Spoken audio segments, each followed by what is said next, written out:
Hello, my dear students. Welcome back to Corporate Regulations, session 57. ഈ ഒരു സെഷനോട് കൂടിയിട്ട് നമ്മുടെ chapter 4 that is management of companies complete ആവുകയാണ്. നമ്മൾ കഴിഞ്ഞ സെഷനിൽ SEBI security and exchange board of India അതിനെക്കുറിച്ചാണ് ഡിസ്കസ് ചെയ്തുകൊണ്ടിരുന്നത്. ഇപ്പം നമ്മുടെ സ്റ്റോക്ക് മാർക്കറ്റിനെ റെഗുലേറ്റ് ചെയ്യുന്ന അപ്പെക്സ് ബോഡിയാണ് സിബി. ഇന്ന് ന്യൂസ് പേപ്പറിൽ, അതായത് ഇപ്പോൾ ഇന്ന് നമ്മൾ ഏപ്രിൽ 8 ന്യൂസ് പേപ്പറിൽ സിബി റിലേറ്റഡ് ആയിട്ടുള്ള ഒരു ന്യൂസ് ഞാൻ കണ്ടിരുന്നു. അതായത് ഇപ്പം നമ്മൾ ഈ പറയുന്ന ഷെയർ മാർക്കറ്റിൽ ലിസ്റ്റഡ് ആയിട്ടുള്ള കമ്പനീസ് എല്ലാം തന്നെ സിബിയുടെ റൂൾസ് ആൻഡ് റെഗുലേഷൻസ് ഫോളോ ചെയ്യണം എന്നുള്ളതാണ്. അതുപോലെ അത് കൃത്യമായി ഫോളോ ചെയ്തില്ലെങ്കിൽ അതിനുള്ള പെനാൽറ്റീസ്, ലീഗൽ പെനാൽറ്റീസ് ഉണ്ടാവും എന്നുള്ള കാര്യങ്ങൾ നമ്മൾ പഠിച്ചിരുന്നു. അതിന് ആസ്പദമായിട്ടുള്ള ഒരു സംഭവമാണ് ഇന്ന് ഞാൻ ന്യൂസ് പേപ്പറിൽ കണ്ടത്. ഒരുപക്ഷെ നിങ്ങൾ കണ്ടിട്ടുണ്ടാവുമോ എന്ന് എനിക്കറിയില്ല. അതായത് നമ്മളുടെ ഇന്ത്യയിൽ റിലയൻസ് കമ്പനി നമുക്കറിയാം, ഒരു ലിസ്റ്റഡ് കമ്പനിയാണ്. അതിൻ്റെ ഷെയർ മാർക്കറ്റിൽ അവൈലബിൾ ആണ്. അപ്പോൾ അങ്ങനെയുള്ള റിലയൻസ് ആയിട്ടുള്ള ലിസ്റ്റഡ് കമ്പനീനെ സിബി എന്ത് ചെയ്തു വെച്ച് കഴിഞ്ഞാൽ പെനാൽറ്റി ചുമത്തിയിരിക്കുകയാണ്. എത്ര പെനാൽറ്റി എന്ന് വെച്ച് കഴിഞ്ഞാൽ 25 കോടി രൂപ പെനാൽറ്റിയാണ് ചുമത്തിയിരിക്കുന്നത്. എന്താ ഇതിൻ്റെ കാരണം എന്ന് വെച്ച് കഴിഞ്ഞാൽ, ഈ പറയുന്ന റിലയൻസ് കമ്പനി അവർ ഇഷ്യൂ ചെയ്യുന്ന ഷെയർസ്, അതിൽ ഒരു റൂള് സിബി പറയുന്നത് എന്താ വെച്ച് കഴിഞ്ഞാൽ, ഈ പറയുന്ന റിലയൻസ് കമ്പനി ഇഷ്യൂ ചെയ്യുന്ന ഷെയർസിൽ 5% ഷെയർസ് അതിൻ്റെ പ്രൊമോട്ടേഴ്സിന് എടുക്കാം എന്നാണ് നിയമം പറയുന്നത്. അതായത് റിലയൻസ് കമ്പനിയുടെ പബ്ലിക്സിന് ഇഷ്യൂ ചെയ്യുന്ന ഷെയർസിൽ 5% ഷെയർസ് ആ കമ്പനിയുടെ പ്രൊമോട്ടേഴ്സ് എടുക്കാം എന്നാണ് പറയുന്നത്. അപ്പം ആ റിലയൻസ് കമ്പനിയുടെ അതിൻ്റെ ഡയറക്ടേഴ്സ്, അവരുടെ ഫാമിലി മെമ്പേഴ്സ് എല്ലാം പ്രൊമോട്ടേഴ്സാണ്. അപ്പോൾ അവർക്ക് ആ ഷെയർസിൻ്റെ 5% എടുക്കാവുന്നതാണ്. പക്ഷേ അവരെന്ത് ചെയ്തു വെച്ച് കഴിഞ്ഞാൽ, സിബി പറഞ്ഞ ഈ റൂള് വയലേറ്റ് ചെയ്തു. അവർ 6.3% ഷെയർസ് എടുത്തു. അത് പിന്നീട് സിബി മനസ്സിലാക്കുകയും അതിനുള്ള പെനാൽറ്റി ആയിട്ടാണ് 25 കോടി രൂപ അവരിൽ ചുമത്തിയിരിക്കുന്നത്. ആ ഒരു ന്യൂസ് ഇന്ന് കണ്ടിരുന്നു. അപ്പോൾ നമ്മൾ ഇത് പഠിക്കുമ്പോൾ അതിന് ആസ്പദമായിട്ടുള്ള സംഭവങ്ങൾ കിട്ടുമ്പോൾ നമ്മൾ മനസ്സിലാക്കി വയ്ക്കുന്നത് നല്ലതാണ്. ഓക്കെ, നമ്മൾ ഇന്ന് സ്റ്റാർട്ട് ചെയ്യാൻ പോകുന്നത് നമ്മുടെ സിബിയുടെ ഡിപ്പാർട്ട്മെൻറ്റ്സിനെ കുറിച്ച് പറഞ്ഞുകൊണ്ടാണ്. നേരത്തെ സിബിയിൽ 4 ഡിപ്പാർട്ട്മെൻറ്റ്സേ ഉണ്ടായിരുന്നുള്ളൂ. ആ ഡിപ്പാർട്ട്മെൻറ്റ്സ് എന്തൊക്കെയാണെന്ന് വെച്ച് കഴിഞ്ഞാൽ, ഓപ്പറേഷണൽ ഡിപ്പാർട്ട്മെൻറ്റ്സ് ആണ്. Primary market department, secondary market department, issue management and intermediate department, അങ്ങനെ പറഞ്ഞിട്ടുള്ള 4 ഡിപ്പാർട്ട്മെൻറ്റ്സ് ആണ് ഉണ്ടായിരുന്നത്. പക്ഷേ ഇപ്പോൾ 6 ഡിപ്പാർട്ട്മെൻറ്റ്സ് ആണുള്ളത്.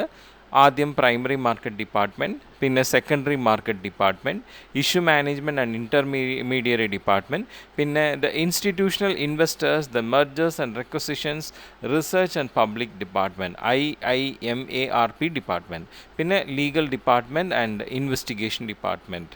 അങ്ങനെ ഈ പറയുന്ന 6 ഡിപ്പാർട്ട്മെൻറ്റ്സ് ആണ് ഇപ്പോൾ നിലവിലുള്ളത്. ഈ ഓരോ ഡിപ്പാർട്ട്മെൻറ്റിനും ഒരു എക്സിക്യൂട്ടീവ് ഡയറക്ടർ ഹെഡായിട്ടുണ്ടാവും. അതിൽ ആദ്യം വരുന്നത് പ്രൈമറി മാർക്കറ്റ് ഡിപ്പാർട്ട്മെൻറ്റ് ആണ്. നമ്മളുടെ ഈ ഷെയർ മാർക്കറ്റിൽ തന്നെ 2 മാർക്കറ്റ്സ് ഉണ്ട്, primary market and secondary market. എന്താണ് ഈ പ്രൈമറി മാർക്കറ്റ്, എന്താണ് സെക്കൻഡറി മാർക്കറ്റ് എന്ന് വെച്ചാൽ ഇത്രയേ ഉള്ളൂ.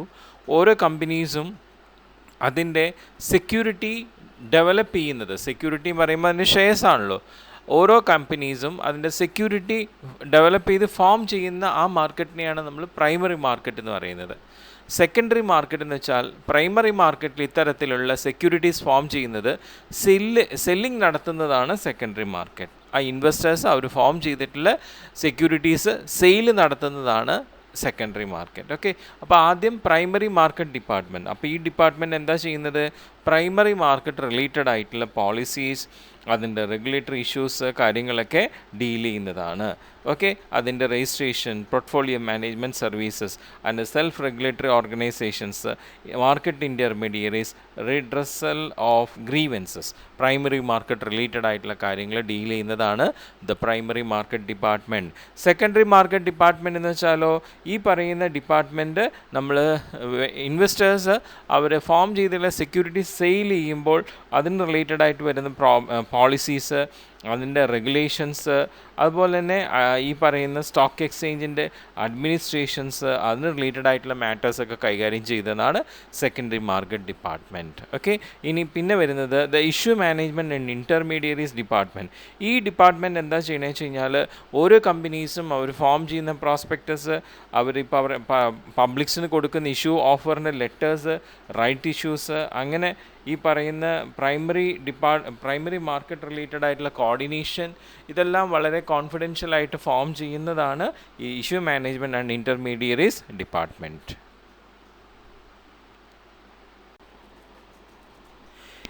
ഇനി വരുന്ന ഡിപ്പാർട്ട്മെൻറ്റാണ് the institutional investors, the mergers, requisitions, research and public department, IIMARP department.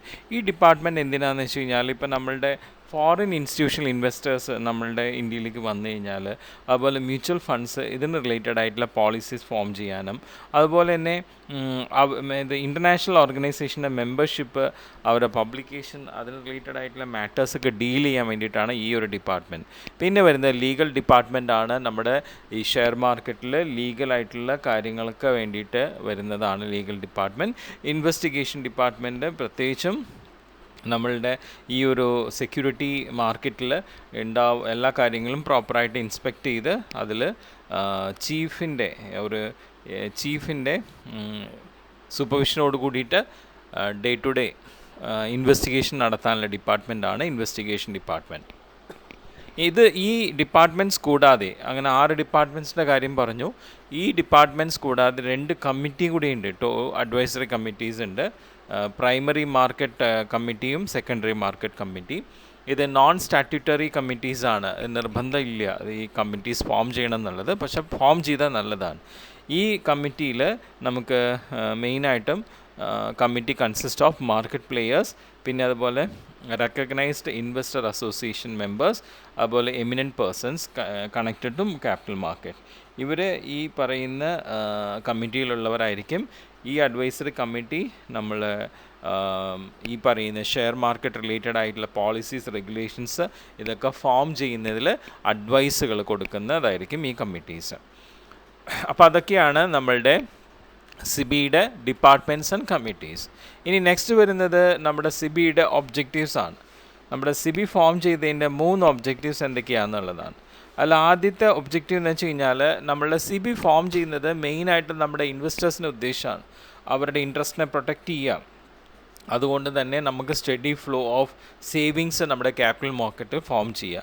പിന്നെ അതുപോലെ തന്നെ രണ്ടാമത്തെ ഒബ്ജക്റ്റീവ് എന്ന് വെച്ചാൽ സെക്യൂരിറ്റി മാർക്കറ്റിനെ പ്രോപ്പറായി റെഗുലേറ്റ് ചെയ്യുക, അതിൽ ഫെയർ ആയിട്ടുള്ള പ്രാക്ടീസസ് ഫോം ചെയ്യുക. അതുപോലെ തന്നെ നമ്മളുടെ ഈ പറയുന്ന കമ്പനീസ് അവരുടെ സെക്യൂരിറ്റീസ് പ്രോപ്പറായി ഇഷ്യൂ ചെയ്യുക. അതുപോലെ തന്നെ അതിന് ആവശ്യമായിട്ടുള്ള റിസോഴ്സുകൾ അവർ മിനിമം കോസ്റ്റിൽ യൂട്ടിലൈസ് ചെയ്യുക. അത് രണ്ടാമത്തെ ഒബ്ജക്റ്റീവ്. മൂന്നാമത്തെ ഒബ്ജക്റ്റീവ് എന്ന് വെച്ച് കഴിഞ്ഞാൽ, നമ്മളുടെ ബ്രോക്കേഴ്സിൻ്റെയും മെർച്ചൻറ്റ് ബാങ്കേഴ്സിൻ്റെയും മറ്റുള്ള ഇൻ്റർമീഡിയറ്റ്സിൻ്റെ നല്ല എഫിഷ്യൻറ്റ് സർവീസസ് പ്രൊമോട്ട് ചെയ്യുക. അവരെ നല്ല ഹെൽത്തി ആയിട്ടുള്ള കോമ്പറ്റീറ്റീവ്നെസ്സിലോടുകൂടി നല്ല പ്രൊഫഷണലായിട്ട് അവരെ നമ്മൾ ഇൻവെസ്റ്റേഴ്സായിട്ട് ഡീൽ ചെയ്യാനുള്ള കാര്യങ്ങൾ ഇൻഷുർ ചെയ്യുക. ഇതൊക്കെയാണ് നമ്മളുടെ സിബിയുടെ ഒബ്ജക്റ്റീവ്സ്. ഇപ്പം നമുക്കറിയാം, സിബി April 12, 1988 ഫോം ചെയ്തെങ്കിലും ഏകദേശം 4 വർഷത്തോളം സമയം വേണ്ടി വന്നു അതിന് പവർ കിട്ടാനായിട്ട്. അങ്ങനെ 88 ഫോം ചെയ്തെങ്കിലും പിന്നീട് 92 അതിന് ലീഗലായിട്ടുള്ള ഒരു സ്ട്രെങ്ത്ത്, ഒരു പവർ കിട്ടുന്നത്. അതിലൂടെയാണ് നമുക്ക് സിബി ആക്ട് 1992 ഫോം ചെയ്തത്. ചിലപ്പോൾ എക്സാമിന് ചോദിക്കാം, സിബി ആക്ട് ഫോം ചെയ്തത് ഇൻ ദ ഇയർ 1992. അപ്പം ഈ ആക്ട് പ്രകാരം നമുക്ക് എന്തൊക്കെയാണ് സിബി തരുന്ന പവേഴ്സ്, സിബിയുടെ പവേഴ്സ് എന്തൊക്കെയാണ്? സിബിയുടെ പവേഴ്സ് എന്തൊക്കെയാണെന്ന് വെച്ച് കഴിഞ്ഞാൽ, സ്റ്റോക്ക് എക്സ്ചേഞ്ചിൽ പീരിയോഡിക്കലായിട്ടുള്ള റിട്ടേൺസ് എന്തൊക്കെയാണെന്നുള്ളത് സിബി ആവശ്യപ്പെടുമ്പോൾ പ്രൊവൈഡ് ചെയ്യേണ്ടതാണ്.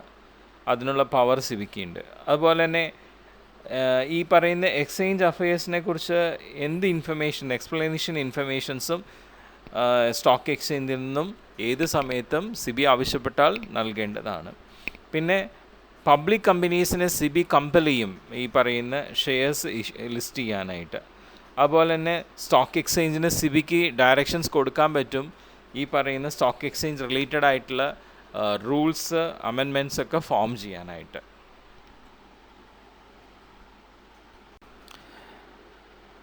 പിന്നെയുള്ള നമ്മുടെ സിബിയുടെ പവേഴ്സ് എന്തൊക്കെയാണെന്ന് വെച്ച് കഴിഞ്ഞാൽ, നമ്മുടെ സ്റ്റോക്ക് എക്സ്ചേഞ്ചിലെ ഗവേണിംഗ് ബോഡീനെ മാറ്റുക. അവരെ ഇപ്പോൾ നിലവിലുള്ളവരെ മാറ്റിയിട്ട് വേറെ പുതിയത് നിയമിക്കാനുള്ള പവറുണ്ട്.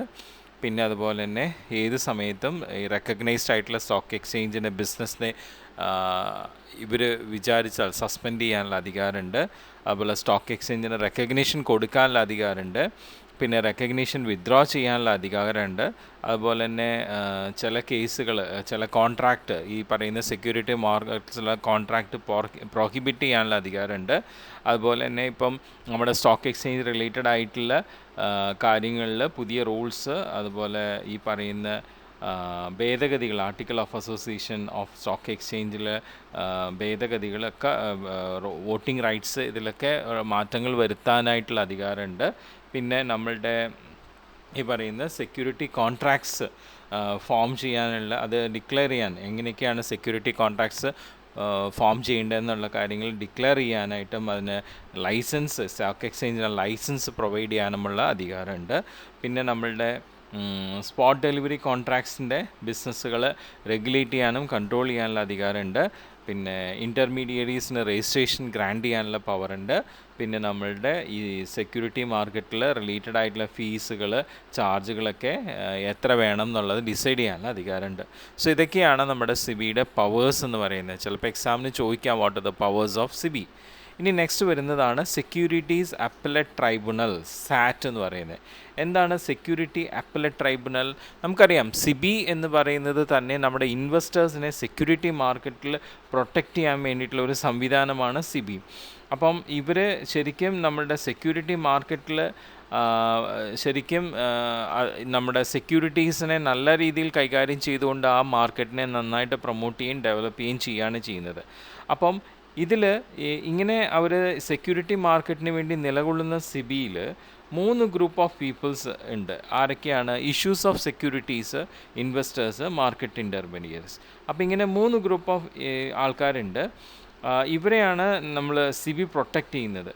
അപ്പോൾ അതിൽ ഈ പ്രൊട്ടക്റ്റ് ചെയ്യുന്ന സമയത്ത് സിബിക്ക് നിയമസംഹിതകളും അതുപോലെ നിയമനിർമ്മാണവും അതുപോലെ നിയമപരമായിട്ടുള്ള കാര്യങ്ങൾ എക്സിക്യൂട്ട് ചെയ്യാനുള്ള എല്ലാ അധികാരവും നമ്മൾ ക്വാസി ആയിട്ട്, അതായത് ശരിക്കും നമുക്ക് നമ്മുടെ കോർട്ടിൽ എങ്ങനെയാണ് അതേപോലെ തന്നെയുള്ള അധികാരം സിബിക്കുണ്ട്. അതാണ് ക്വാസി കൊണ്ട് പറയുന്നത്. അപ്പോൾ ക്വാസി ലീഗൽ ഫങ്ഷൻസ് പെർഫോം ചെയ്യാനുള്ള ഒരു പവർ ഈ പറയുന്ന സിബിക്കുണ്ട്. ഓക്കെ, സോ അങ്ങനെയുള്ള ആ ക്വാസി ജുഡീഷ്യൽ ഫങ്ഷൻസ് ഫോം ചെയ്യാൻ വേണ്ടിയിട്ടുള്ള ഒരു സിബിയുടെ ഉള്ളിൽ തന്നെയുള്ള ഒരു വിഭാഗമാണ് സെക്യൂരിറ്റി അപ്പലറ്റ് ട്രൈബ്യൂണൽസ് എന്ന് പറയുന്നത്. ഓക്കെ, ഇതിൽ 3 മെമ്പർ ട്രൈബ്യൂണലാണ്. അതായത് നമ്മുടെ ഇഷ്യൂസ് ഓഫ് സെക്യൂരിറ്റിക്ക് വേണ്ടിയിട്ടും ഇൻവെസ്റ്റേഴ്സിന് വേണ്ടിയിട്ടും മാർക്കറ്റ് ഇൻ്റർമീഡിയറ്റ്സിന് വേണ്ടിയിട്ടും 3 മെമ്പർ ട്രൈബ്യൂണലാണ് ഫോം ചെയ്യുന്നത്.